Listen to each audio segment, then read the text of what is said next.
आज अपन पढ़ेंगे रदरफोर्ड परमाणु मॉडल के बारे में।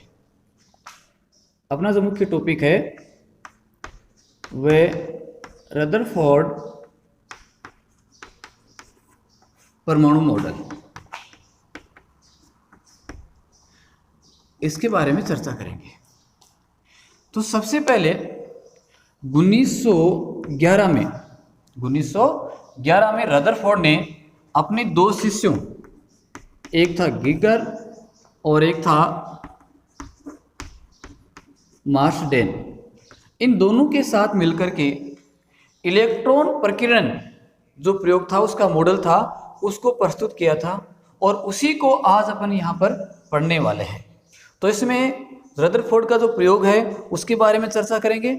उसके बाद उसने क्या निष्कर्ष निकाले हैं उनसे संबंधित, और फिर इसके जो प्रयोग था उसके परिणाम क्या हैं, उन परिणामों के बारे में, प्रयोग के अभिगृत क्या हैं उनके बारे में, और उसके बाद इस प्रयोग की क्या कमियां रह गई हैं, उन सब बिंदुओं के बारे में चर्चा करने वाले हैं। तो देखिए कि रदरफोर्ड ने जो अपना प्रयोग किया, वो प्रयोग के लिए उसने जो अल्फा कण है उन अल्फा कणों का चुनाव किया। अल्फा किस प्रकार के कण हैं? ये धनावेशित कण है। किस प्रकार के हैं? धनावेशित। तो रदरफोर्ड ने अपने प्रयोग के लिए किसको चुना? धनावेशित कणों के चुना। ये जो अल्फा कण थे ये मुख्य रूप से जो हीलियम के अल्फा कण थे, यूं कहेंगे हीलियम के अल्फा कण। हीलियम के अल्फा कण कौन से होंगे? देखो, जैसे हीलियम है तो हीलियम के 2 परमाणु क्रमांक और 4 इसमें क्या है? द्रव्यमान संख्या। यदि हीलियम में आप देखोगे तो इसमें प्रोटॉन कितने होते हैं? 2 होते हैं, ठीक है। और इसमें न्यूट्रॉन कितने होते हैं? 2 होते हैं। और इलेक्ट्रॉन कितने होते हैं? वो भी 2 होते हैं।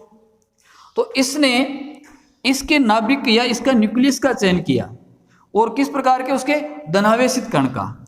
तो यूं कहें कि इसने जो हीलियम का धनावेशित जो कण लिया था वो क्या था? He2 उसमें प्रोटॉन 2 थे, न्यूट्रॉन 2 थे, लेकिन इलेक्ट्रॉन उसमें क्या था? अनुपस्थित था। तो बगैर इलेक्ट्रॉन वाला हीलियम का नाभिक है, न्यूक्लियस है, उसने अपने प्रयोग में काम में लिया था। अब उसका जो प्रयोग है, उसकी प्रयोग की क्या व्यवस्था थी, उसके बारे में जानते हैं, ठीक है। देखिए, रदरफोर्ड ने जो अपना प्रयोग किया उसमें जो हीलियम के नाभिक था, उस हीलियम के नाभिक या यूं कहें कि धनावेशी जो अल्फा कण थे उनको एक बॉक्स में व्यवस्थित कर दिया, और बॉक्स की व्यवस्था इस प्रकार से की कि इससे विकृत होने वाले जो रेडियो एक्टिव या रेडियोधर्मी जो विकिरण हैं वो सभी दिशाओं में फैलकर एक दिशा में ही आगे बढ़े। इस प्रकार की इसने यहाँ पर व्यवस्था की। तो यहाँ पर अपन देखते हैं कि ये जो था बॉक्स एक बनाया, इसको लेड बॉक्स कहा गया। क्या कहा गया? Lead box.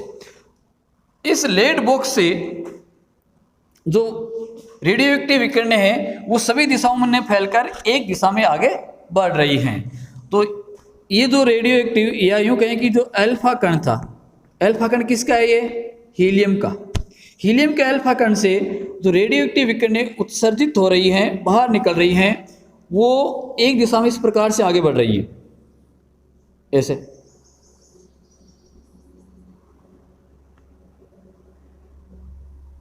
इस प्रकार से ये आगे बढ़ रही है। अब ये जो रेडियो एक्टिव विकिरणें आगे जो बढ़ रही हैं, इन रेडियो एक्टिव विकिरणों का एक पुंज प्राप्त करने के लिए, यानी एक सीधा इकट्ठी रेडियो एक्टिव विकिरणें प्राप्त करने के लिए रदरफोर्ड ने क्या किया कि यहाँ पर एक शिफ्ट लगा दिया। शिफ्ट इस प्रकार से कि जो रेडियो एक्टिव विकिरणें हैं उनका एक पुंज बन जाए, यानी यूं कहें कि एक दीवार बना दी और उस दीवार में एक बारीक सा छेद कर दिया। तो उससे अब हुआ क्या कि जो प्रकाश किरणें इतने मार्ग में जा रही थी वो एक साथ इकट्ठी होकर इस प्रकार से आगे जाएंगे, इसमें ऐसे। ठीक उसी प्रकार से जैसे मान लेते हैं आपके पास एक पर्दा है, अंधेरा कमरा है, एक पर्दा है और उस पर्दे में आपने क्या किया, बारीक सा छेद कर दिया, तो उसके एक तरफ से जब प्रकाश गिराएंगे तो प्रकाश जब बाहर निकलेगा तो किस रूप में जाएगा, जो इस रूप में प्रकाश था वो आगे चल करके एक पुंज के रूप में बनता हुआ आगे निकल जाएगा। तो यही व्यवस्था किसने कर दी, रदरफोर्ड ने कर दी। आगे देखिए यहां पर उसने ये जो पुंज प्राप्त किया, इस पुंज को उसने फिर क्या किया, अपने परीक्षण करने के लिए एक पतली सोने की पट्टिका ली और उस पट्टिका के ऊपर इस रेडियोएक्टिव का जो पुंज था उसको गिराया। यहां पर क्या ले लिया उसने, एक सोने की पतली पट्टिका ले ली। अब बात यहां पर यह आती है कि इसने सोने की ही पतली पट्टिका क्यों ली, जो पतली है जो सोनी पट्टिका ली, उस पट्टिका का जो आकार था वह था लगभग 1 नैनोमीटर, इससे भी कम, 1 नैनोमीटर से भी कम इसने आकार वाली एक सोने की पट्टिका ले ली। सोने की पट्टिका क्यों ली, क्योंकि इसकी जो क्षमता होती है वो आघात वर्धनीय की होती है, और आघात वर्धनीय क्षमता होने के कारण इसको बहुत पतला या बहुत बारीक इसको बना लिया इस प्रकार से कि इसमें केवल क्या रहे, उसका नाभिक ही रहे, केवल एक नाभिक रहे, और बाकी जो है जो लेवर इसकी थी उसको उसने अलग अलग कर दिया। यानी उसी प्रकार से जैसे अपनी बुक है, बुक के जो पन्ने बने हुए हैं उन पन्नों को एक एक आप उलट दोगे तो लास्ट में इधर क्या बचेगा, केवल एक पेज बचेगा। तो वो एक पेज है, उसके ऊपर जो उसके धनायन के नाभिक हैं या जो धनायन है वो उसके ऊपर व्यवस्थित रहेंगे। पहले क्या था, पूरे पेज एक दूसरे के साथ लगे हुए थे, तो सभी को अपन धनायन मान लें तो एक धनायन के ऊपर दूसरा तीसरा ऐसा लगा हुआ था, बाकी वालों को अलग कर दिया। आपके पास अब क्या बचा, केवल मान लेते हैं एक धनायन बचा है। तो यही व्यवस्था किसने की, रदरफोर्ड ने की। अब यहां पर क्या देखा उसने कि इस सोने की पट्टिका पर जब इन कणों की बौछार करवाई तो ये जो रेडियोएक्टिव विकिरणें थी ये यहां से क्या होती हैं, अलग अलग दिशाओं में विक्षेपित हो जाती है, अलग अलग दिशाओं में विक्षेपित हो रही हैं। और इस विक्षेप को प्राप्त करने के लिए उसने यहां पर एक फोटोग्राफिक पर्दा लगा दिया। क्या किया इसने, एक फोटोग्राफिक पर्दा यहां पर इसने लगा दिया। जो फिल्म फोटोग्राफी होती है उसी प्रकार का उसने क्या किया, एक पर्दा है वो यहां पर व्यवस्थित कर दिया।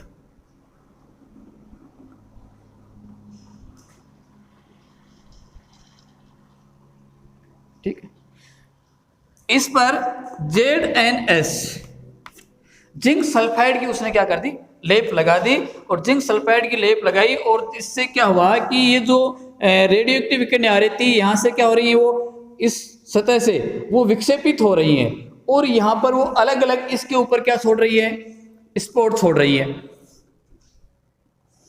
इसके ऊपर इस प्रकार से।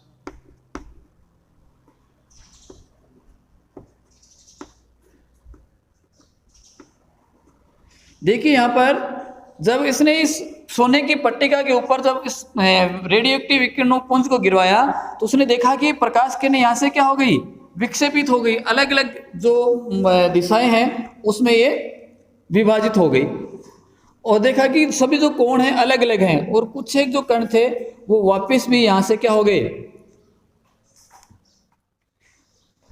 यहां से कुछ एक वापस ही घूम गए। और इस पूरी व्यवस्था को रदरफोर्ड ने क्या किया कि एक वैक्यूम के अंदर इसको व्यवस्थित कर दिया, या यूं कहें कि पूरा जो इसका प्रयोग था, इस पूरे प्रयोग को उसने निर्वात के अंदर व्यवस्थित कर दिया इस प्रकार से। यहां एक वैक्यूम लगा दिया जिससे कि अंदर की हवा को बाहर निकाला जा सके, और ये जो था वो आपका, ये जो है आपका क्या है, सिल्ट, ये सिल्ट है, ये आपकी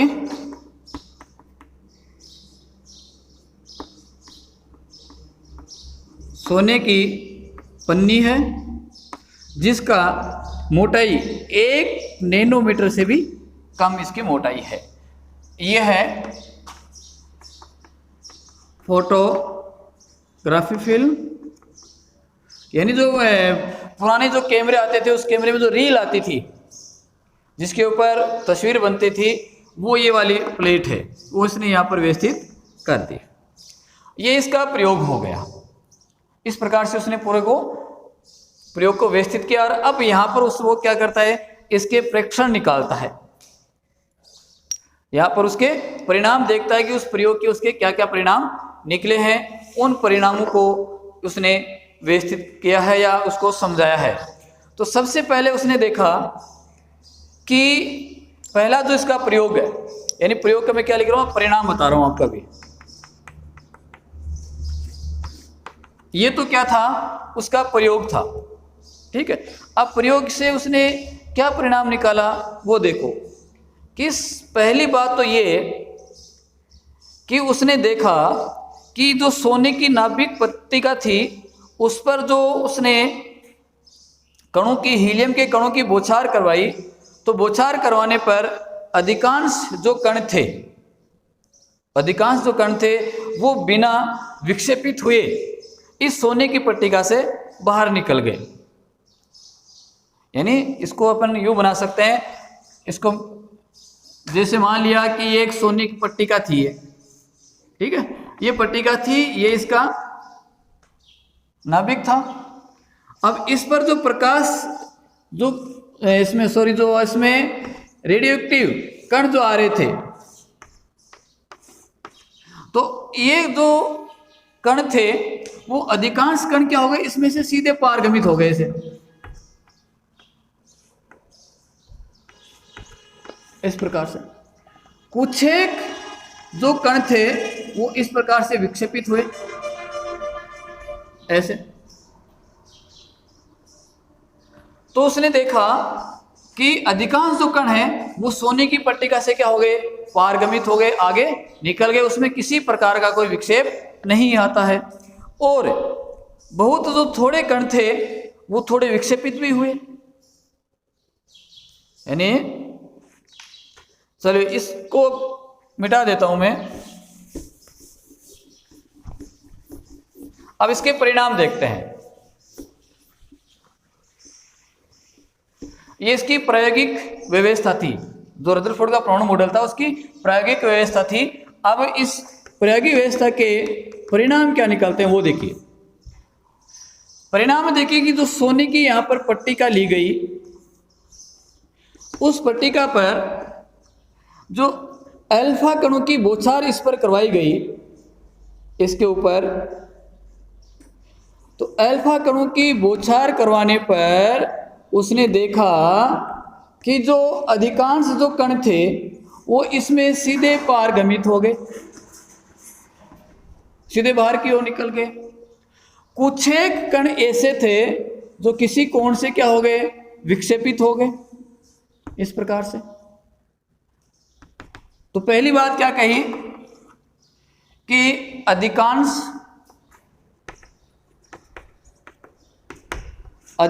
कण सोने की पन्नी से बिना विक्षेपित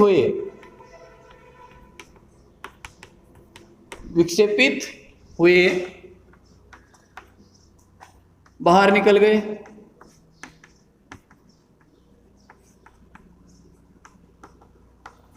ठीक है। दूसरी बात उसने देखा कि कुछ एक जो कण थे वो किसी कोण से क्या हो गए, विक्षेपित हो गए। कुछ एक कोण इसके क्या हो गए, किसी कोण से विक्षेपित हो गए। तो दूसरी बात उसने क्या कही कि कुछ अल्फा कण किसी कोण के साथ विक्षेपित हुए।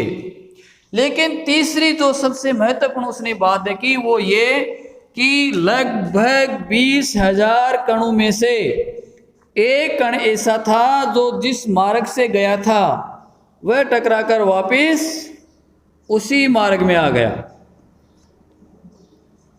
यानी जिस दिशा से गया था वो टकराकर वापस उसी दिशा से आ गया। ठीक वैसे ही जैसे मान लेते हैं दीवार के ऊपर अपन जो गेंद को गिराते हैं उसके ऊपर, तो वो वहां से टकराकर सीधी अपने पास आती है। तो ठीक उसी प्रकार से यहां पर ये था कि 20,000 कणों में से एक कण ऐसा था जो वापस उसी के टकराकर उसी दिशा में लौट आया। तो तीसरा पॉइंट क्या कहेंगे, 20,000 कणों में से एक कण ऐसा था जो वापस उसी दिशा में लौटा। ये इसके मुख्य रूप से परिणाम थे। 3 परिणाम उसने निकाले। अधिकांश कण क्या हो गए, बगैर विचलित हुए सीधे आगे क्यों निकल गए। कुछ एक कण ऐसे थे जो किसी कोण से विक्षेपित हो गए, और एक कण ऐसा था जो वापस लौट कर आ गया। यानी जो थॉमसन का मॉडल था उसमें क्या था, ये थॉमसन का मॉडल था उदासीन। इसमें जो अधिकांश कण थे, सभी जो कण थे क्या हो रहे थे, पारगमित हो रहे थे, यहां से सीधे निकल रहे थे। लेकिन रदरफोर्ड के मॉडल में क्या देखते हैं कि उसमें सीधे भी निकल रहे हैं और किसी कोण से विक्षेपित भी हो रहे हैं, और एक कण ऐसा है जो वापस भी उनमें से आ रहा है। तो यहां पर उसने निष्कर्ष क्या निकाला, रदरफोर्ड ने क्या निष्कर्ष निकाले। तो पहला निष्कर्ष उसने देखा कि परमाणु का अधिकांश भाग,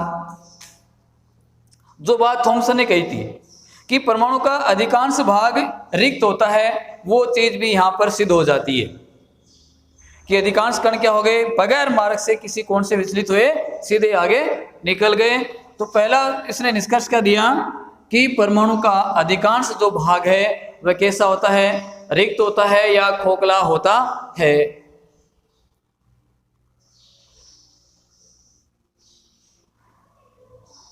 पहला निष्कर्ष। दूसरा निष्कर्ष इसका यह था कि देखने में आया कि कुछ जो अल्फा कण थे वो किसी कोण के साथ विचलित हो रहे हैं। तो यह माना गया है कि परमाणु का जो है उसका जो नाभिक वाला भाग है, सेंटर का जो भाग है, उस सेंटर के भाग में क्या उपस्थित है, धनायन उपस्थित है। क्योंकि अल्फा कण भी किस प्रकार के थे, धनायन के थे। नाभिक भी यहां पर किस प्रकार का, धनायन का है। जब धनायन धनायन से टकराएगा तो उसमें क्या होगा, प्रतिकर्षण होगा। प्रतिकर्षण होने से वो कण क्या हो गया, वापस लौटकर आ गया। तो रदरफोर्ड ने क्या कहा कि परमाणु है, परमाणु का जो सेंट्रायड होगा उस सेंटर में क्या उपस्थित रहता है, धनायन उपस्थित रहता है, जिसको क्या नाम दिया गया, नाभिक दिया गया। तो ये पूछ लिया जाएगा कि परमाणु के नाभिक की खोज किसने की, तो किसने की थी, रदरफोर्ड ने की थी। किसने की थी, रदरफोर्ड ने। तो ये इसका दूसरा निष्कर्ष हो गया कि अधिकांश भाग खोखला, लेकिन उसके मध्य में क्या पाया जाता है, नाभिक पाया जाता है। तीसरा निष्कर्ष। तीसरा निष्कर्ष उसने दिया कि परमाणु का जो नाभिक है, नाभिक का परमाणु में आयतन बहुत छोटा होता है। क्या कहा मैंने कि नाभिक का परमाणु में जो आयतन है वह बहुत कम होता है, बहुत छोटा होता है। यदि परमाणु को एक फुटबॉल की गेंद मान लें, परमाणु को एक फुटबॉल की गेंद मान ली जाए, तो उसका जो नाभिक है वो काफी बारीक, काफी छोटा होगा। तो यूं कह सकते हैं कि एक फुटबॉल की गेंद को रख दें बीच मैदान में, तो उसके चारों ओर का जो 5 किलोमीटर का जो एरिया होगा, वो क्या होगा, परमाणु का होगा, और जो फुटबॉल की गेंद क्या मानी जाएगी, उसका नाभिक माना जाएगा। तो इसका जो आकार है, नाभिक का जो आकार है वह होता है 10 की घात माइनस 15 मीटर के बराबर, 15 मीटर। जबकि परमाणु का आकार जो थॉमसन ने दिया था, परमाणु का आकार वह कितना था, 10 की घात माइनस 10 मीटर। मतलब परमाणु का आकार नाभिक के आकार से 1,00,000 गुना बड़ा है, तो काफी बड़ा उसका आकार है। परमाणु का आकार, यदि नाभिक का आकार आप 1 ले लो तो परमाणु का आकार कितना है, 1,00,000 के बराबर है। तो इसका ये अगला निष्कर्ष था रदरफोर्ड का। ठीक है, पहला क्या कहा, अधिकांश वाहक कैसा होगा, खोखला होगा। दूसरी बात कही कि परमाणु के मध्य में क्या पाया जाएगा, धनायन पाया जाएगा। तीसरी बात कही कि नाभिक और परमाणु का जो आयतन है उसमें काफी अधिक अंतर होता है। ठीक है, तो ये थे परमाणु मॉडल के निष्कर्ष। चलिए आगे।